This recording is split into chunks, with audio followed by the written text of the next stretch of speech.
जो लोग ऑटोक्रेटिक तरीके से कहने की बात कर रहे हैं उनके सिंक्रोनिक तरीके को देखिए। पिछले 8 सालों में ये एक अद्भुत संयोग है ना कि जब भी भारत में पार्लियामेंट का सेशन शुरू होने वाला होता है, रफाल से लेके, पेगासिस से लेके, किसान आंदोलन से लेके, बीबीसी की डॉक्यूमेंट्री से लेके, हिंडनबर्ग की रिपोर्ट तक कुछ ना कुछ विदेश में छप कैसे जाता है। मतलब टाइमिंग देखिए ना, सिंक्रोनिसी। ठीक जिस समय संसद का सत्र होने वाला होता है उसी समय छपता है और उन्हें पता होता है कि उधर से सुर उठेगा तो इधर से मिले सुर मेरा तुम्हारा कह के उस तराने को याराना देने वाले बहुत से लोग यहां पर होंगे। और उसके बाद साबित किसी में कुछ भी नहीं होता है जब फैक्ट्स निकल के सामने आते हैं। और ये आज से नहीं, मोदी जी के खिलाफ तो 22 साल से चल रहा है। जब वो 2001 में गुजरात के मुख्यमंत्री बने थे उस समय से याद करिए।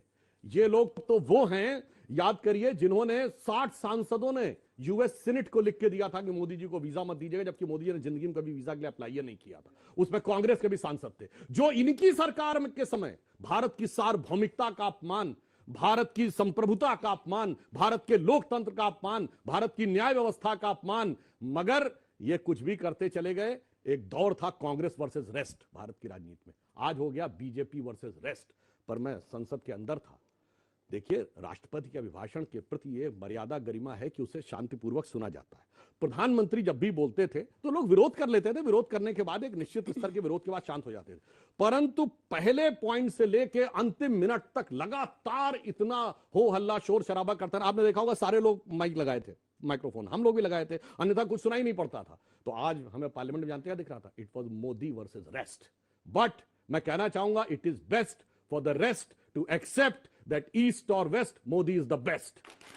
और जो मुझे सदन में दिखाई पड़ रहा था वो जानते क्या था? जैसे मोदी जी ने कहा एक अकेला, तो मैं वो एक पंक्ति मोदी जी के लिए कहना चाहूंगा, क्योंकि इन्होंने तो बहुत अकेला करने की कोशिश 22 साल से की थी। मगर यह मत कहो कि जग में कर सकता क्या अकेला, लाखों में काम करता एक सूरमा अकेला, आकाश में करोड़ों तारे हैं टिमटिमाते पर जग प्रकाश करता एक चंद्रमा अकेला। शुक्रिया जी आपका जवाब। मोदी और मोदी के खिलाफ पूरी लड़ाई विपक्ष की, जिसमें वो कह रहे हैं कि वो भारी पड़े उन पर। 2.5 घंटे के प्रधानमंत्री का भाषण लोकसभा और राज्यसभा को मिला लीजिए और 1.5 मिनट की राहुल गांधी जी की वो बाइट जो उन्होंने सदन के बाहर दी कि the Prime Minister was shell shocked, उस पर भारी पड़ गई।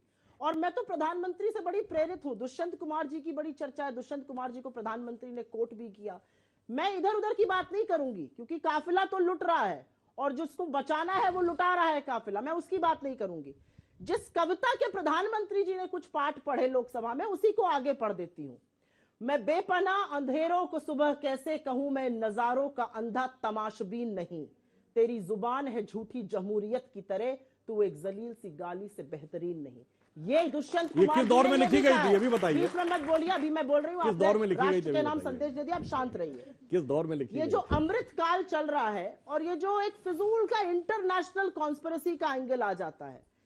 700 किसानों की शहादत हो गई। सतपाल मलिक तो आप ही के गवर्नर थे, हमने तो नहीं अपॉइंट किया था, आप ही ने उनको उस पद पर अपॉइंट करा था।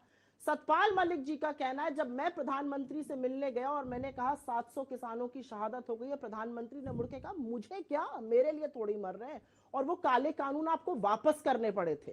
तो ये भूलिए मत, आप ये भूल जाते हैं कि पेगासस पर सुप्रीम कोर्ट कमेटी की इंक्वायरी बैठी हुई है। आप भूल जाते हैं कि जो मुद्दे उठते हैं उसका जवाब देने का काम सत्ता पक्ष का होता है, पूछने का काम विपक्ष का होता है। ये क्या बोल रहे हैं? हमें हेडफोन लगाने पड़े, सुनाई नहीं दे रहा था।